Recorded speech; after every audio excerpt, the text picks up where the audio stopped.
and welcome back to this episode of Inside Legal ESG. We are so fortunate to have with us today Sandy Hansen-Wolff, a professionally certified executive coach focusing on transitions and turnarounds. She's also a serial entrepreneur, and she coaches executives in a wide range of industries. Welcome, Sandy. We're really excited to talk to you today. Happy to be here, Pam. Thank you. So let's start out. Can you tell me a little bit about your consulting practice and how you got into this work? Yes, I would love to. So I do, like you said, a wide range of consulting and private executive and leadership coaching.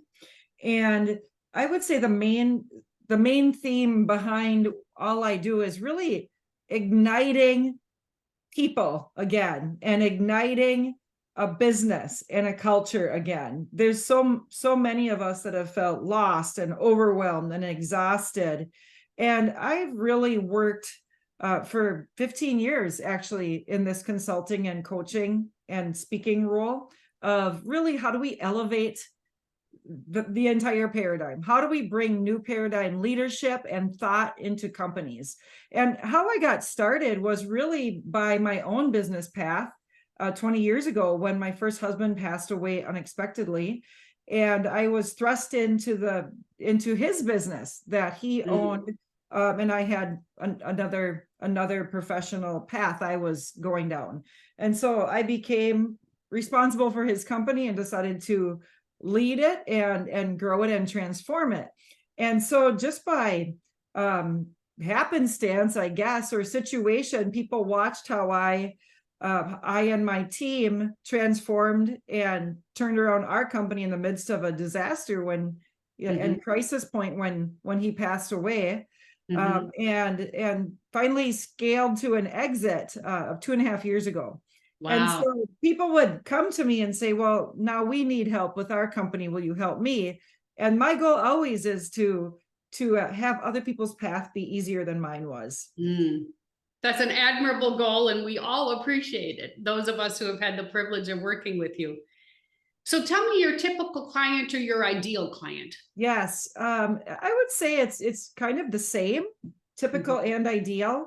I always tell people I get to work with brilliant, successful leaders who have already done amazing things in their career paths. And they come to me when they're looking for kind of that next elevated solution and more of that new thought pattern. And how do we basically take quantum leaps to get out of like the looping patterns we've been in? How do we transform a culture? How do we ignite everything again and everyone? And so these are usually very, very accomplished and influential leaders. And sometimes it's teams that I work with. And I'm so grateful and humbled by the work I do every day and elevating people to their own self-actualization and seeing successes happen more quickly and outside of that old thinking of, well, it has to be hard and it has to be slow. Those days are gone. And so tell me about the industries you work in and the size company. Is there a typical size company? Yes. Well, good question, Pam. I am just thrilled because I was once an entrepreneur of a smaller company. So my business really runs the gamut of some, not necessarily, once in a while I'll get a startup entrepreneur, but entrepreneurs who started and now are looking to scale and to scale in quick order because they either have to because of demand and to scale successfully. There's a lot of scaling that happens that isn't so profitable. Right. So that's the one end. And then, so like those small to medium-sized companies. And then I also work with a lot of executives and corporate clients too. I facilitate peer groups and have done that for many years, like mastermind type groups, and get to speak on stages to very accomplished leaders and across the sectors. It's not one or the other. Mostly people hire me because I ran a company. And so I know kind of all of the facets that go on. And obviously there's much more to learn, but I have a good understanding of accounting and finance, of team management, of culture building, and so on. Mhm. So this podcast is about ESG. So I'm really curious to hear, how are you seeing ESG pop up in your work? Yes. Well, kind of like the mix of my clients, I would say that answer is also a mix and a wide range. I I'm a believer in ESG. It's Mhm. obviously not a new a new idea, but it's one that's really taken off in the last few years. And so sometimes people have not heard of ESG. Mhm. Or they're not making the connection of, oh, some of this of what we're doing are elements of ESG. Yes, And yes. so they're doing some of the segment work, on the one side of the spectrum without really knowing much about ESG. And that's just meeting people where they're at. To corporate clients who have ESG professionals within their company, or Mhm. are that person themselves, which is really exciting. And they're leading the way on developing the platform and getting their cohorts and colleagues and other staff to join the forces and move with them. It's so interesting you should say that. Some companies are already doing elements of it, but they just don't recognize that it's ESG. I find that true as well in my clients, because companies are doing a lot of things already, but often they're very disjointed or random or siloed. They're not cohesive and holistic. Right. And that's part of the reason they don't see it as part of ESG. And they also think that ESG is something different than what they do to run their business. And it's really not. It's just a Right. framework of how you're running your business, not something to the side or added on or separate from. So getting that mindset in place, I think, is Yes. really important. Yes. And I love the word mindset because it really is. It's not an either or, it's a yes Right. and at this point, as you Yep. know. Pam. Yep, absolutely. So speaking of mindset and sentiment, are you or have you experienced any anti-ESG sentiment? Obviously, there's plenty of it to go around, particularly here in the US, not so much outside of the US. And if so, how do you talk about it? How do you address Mhm. Yes. Again, sentiments? yes, great question. And I'd say for professionals like yourself, Pam, who are immersed in this space, this is one that likely makes us want to pull our hair out sometimes. However, the work that I do is always a practice of meeting people and Mhm. companies where they're at. And what your view is might not be my view, and so Mhm. on. And it's very interesting and fascinating, and then sometimes highly disappointing, of course, when some of them just are really, they have adverse attitudes toward it. Yes. Like, this is hocus pocus, and this is just the next thing, and we don't need to do this. It's Right. it's corporate America who has plenty of money to do this, they're doing it, Yeah. and not for us. I Yeah. hear quite often, but usually it's not that. I would say that's a smaller and smaller population. Some of them know they should, and it's daunting and overwhelming. It And is. so, Yes. I consider myself an ESG generalist because of my background, or what I do with clients, which is overall business strategy and executive coaching. And so we're having a lot of conversations now. Mhm. And my goal is to help them realize what they're already doing, and that, like, this is an adage I'll borrow from one of my colleagues who's also a professional in this space. He said, you're either going to be a buffoon and not do it and have to catch up and perhaps be in legal trouble at some point, or Yes. Mhm. deal with some regulations coming down on you as a company or a professional, or you'll be the hero and you'll do it on your terms and develop the platform and make it work for your culture as we go. So I think that's interesting. So most have heard of some aspect of it, but there's obviously a lot of education to do yet. Yes. And I think your colleagues' comments are spot on, because eventually this isn't going to be a choice. So it is a do it now or do it when your customers request it of you, and then you'll be playing catch up. And this goes back to something that you and I were just discussing before we started recording, is supply chain expectations of their vendors and suppliers. And, all companies have customers or they wouldn't be in business. And if your customers are on a ESG journey, part of that journey requires that their supply chain vendors also make progress on ESG. Right. And there's all sorts of tools out there to help companies help their vendors and suppliers get started on ESG. And so in my world, some of this is what's prompting action, is client pressure. But smart, proactive companies will get a jump start, because that way they can say, yes, we have what you need, and here it is, and here's what we're doing, rather than, what are you talking about? And then 6 months later, be scrambling to get something produced. Yes, and I really feel my role is to be that first gate opener to the conversation and really encourage them. And as a consultant and an executive coach and leadership advisor to teams, it would be a miss if I wouldn't bring this up as an important topic, to push, like it's my job to push the envelope a little bit, in a charismatic kind way. And I have used language like that, Pam, of your consumers are watching you.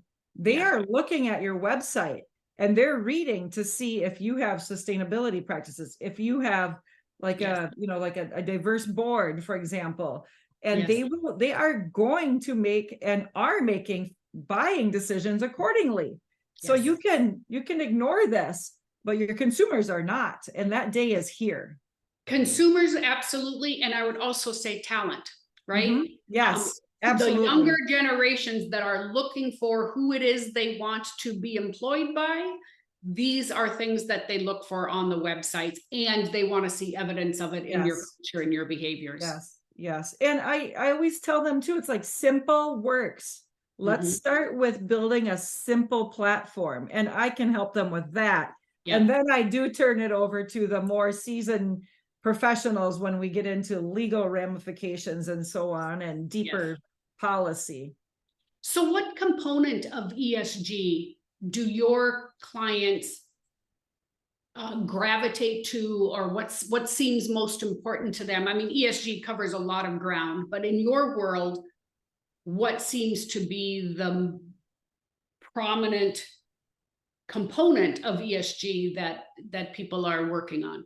Yes, again, multifaceted, but if I had to pick a few, I would say it's anything that relates to them being successful as a leader. And I don't mean that in a way that's, self-centered or whatever, but like, for example, leadership is looking at how do we create a culture of unity again, and so that S component, the social component of ESG is very, very important. How do we create well-being in the workplace? How do we create a culture of retention and happiness? And that all plays into some of the S category of ESG. Governance is a big one too, where, we do need more diversity, and that's taken very seriously now. And whereas before, 5-10 years ago, it wasn't thought of with such careful attention. And that's across the segments too. So they're looking at thought leadership even in governance, and not necessarily just the diversity of people and ages and so on. So like that's been really fascinating to watch. And obviously the environmental sustainability, that's here also. So some of this at this point, Pam, is being governed by what they have to do first, and that's okay, because we always need a starting point. And again, I'll push the envelope and say, yes, let's tackle this, and since we're focused on this, why don't we put the full picture together in a simple manner. And we talked a little bit earlier about what they have to do because of customer pressure or recruiting desirable talent. But we haven't yet touched on regulations, and eventually regulations are going to require this. I find it interesting that while we are waiting for the SEC regs to be issued, presumably any day now, California is passed a bill that is going to require disclosure of certain size companies that do business in California, regardless of whether you're domiciled there or whether you have whether you're publicly listed. So even private companies, California is at least leading the way with respect to what is going to be expected of them going forward. So to our earlier point, this is a do it now or do it later. It's not do I do it or don't I do it. It's going to be required, just it's cost of doing business. Okay, so here's one of my favorite questions to ask my podcast guests. Given the complexities of society, and we've talked about a number of them, what gives you hope? I love this question, Pam. So perhaps I'm a hopeful person, and I'm also a realist. I'm a visionary, which is kind of in that hope and dreamy, creative space. However, I'm also a realist. I ran a company. We had to look at numbers. And so I see society's challenges. I see the world of work's challenges. I see the future of businesses challenges, and pay attention. And with being honorable to that, I understand the complexities of what we're dealing with now. And I would have to tell you, Pam, that I have eternal hope, and I'm very excited about the future. That doesn't mean a future without peril. We've never had that. But a realistic hope is, I see this period of time, and of course, this is my opinion only, as kind of like the cocoonish phase of a butterfly, where like the cocoon is starting to crack open, and it's kind of like this wiggle and struggle, and a lot of the old and more antiquated versions of what's not working anymore is either falling away, or it needs to fall away. One of the questions I asked my executives last month was, what do you need to drop, and what do you need to let die off? Because we're not very good at that as a society or leaders. We like to keep circling on the same thoughts day after day after day that have kept us looping. And so I see this as the cocoon phase of a lot of shedding and cracking open, and a new kind of, I don't know if you want to call it an awakening to like a newer and higher elevation and perspective.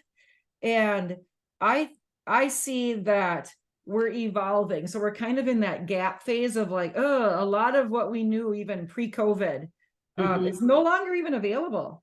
And moving into this new personal and professional history, like a lot of our old history and habits are no longer at play.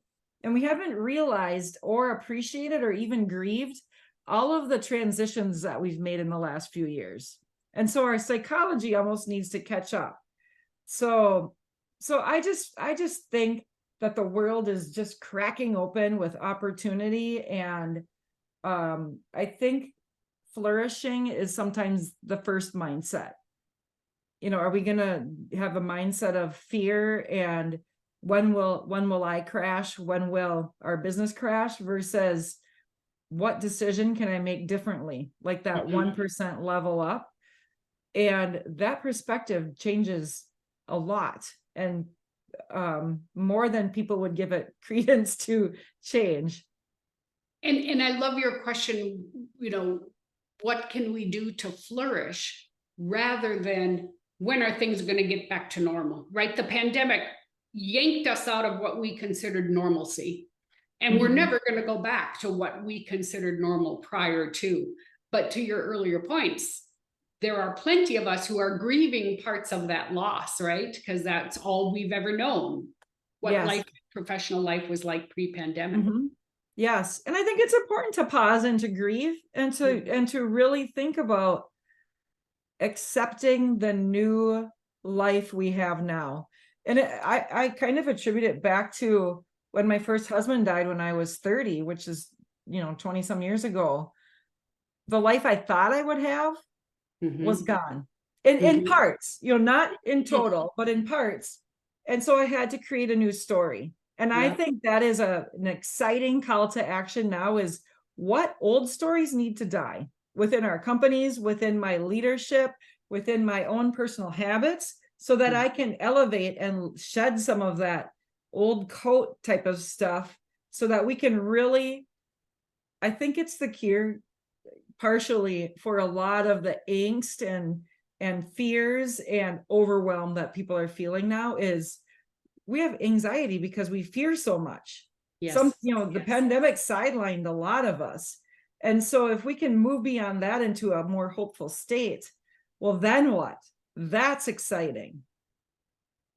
And your earlier comment as well about what is it that we should quit doing or get rid of or drop off? What can we shed? I read a quote by Steve Jobs this morning, and the quote said, "I'm just as proud of the things we decided not to do as the things we accomplished. Because if we hadn't decided not to do certain things, we wouldn't have had the resources to accomplish what we accomplished." So making those very deliberate, decisive decisions about where to focus also, I think, is hopeful. Yes. Well, and being even more deliberate of, I mean, Steve Jobs was the perfect example of, you'd come up with 100 brainstorming Mhm. ideas within a strategic planning meeting of his executives, and he'd cross out every one of them except for the top, what, 2 to 5, Yep. I Yep. think, something like Yep. that. Very And so focused. really focus, where are we focusing? And so many of us are focusing on the ills that we are either real and true, or a lot of times that we're fabricating and making Mhm. it a much bigger monster than it is. And again, not playing small to any world perils going on, Right. but really the ones that will elevate us out of this are the ones that are thinking futuristic and creative and hopeful, like that higher vibration energy. Yes. Yes. I love that. Okay. My final question, and I love asking my podcast guests this question.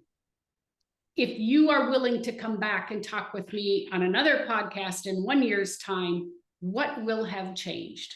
Yes. Well, as the hopeful person and the hopeful leader and the creative and visionary, I would, number one, I would love to come back and talk in a year, Pam.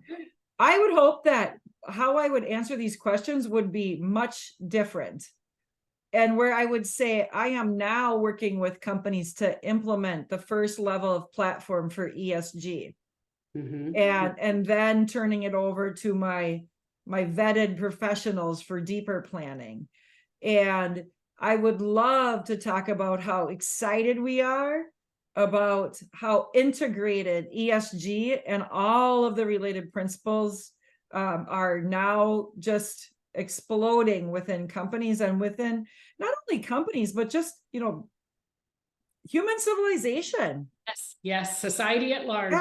Yes. And so I would hope that we're talking more in present tense of it's being done, it's widespread, it's not accepted, or it is accepted and not an anomaly anymore. Right. Just Right. like the next big idea that somebody's trying to push on me. Yeah. So that is my hope, and I actually think we will be well on that road. I hope you're right. One of my colleagues that also practices in this space said, his whole mission is to make sure he doesn't have a job in a certain number of years, because this will just be the norm. Nobody will need an outside ESG consultant anymore. So Yes. let's hope we get there. That would be wonderful. And I do absolutely want to have you back a year from now, and we'll test our predictions. Well, thank you, Pam. Thank you so much for joining us.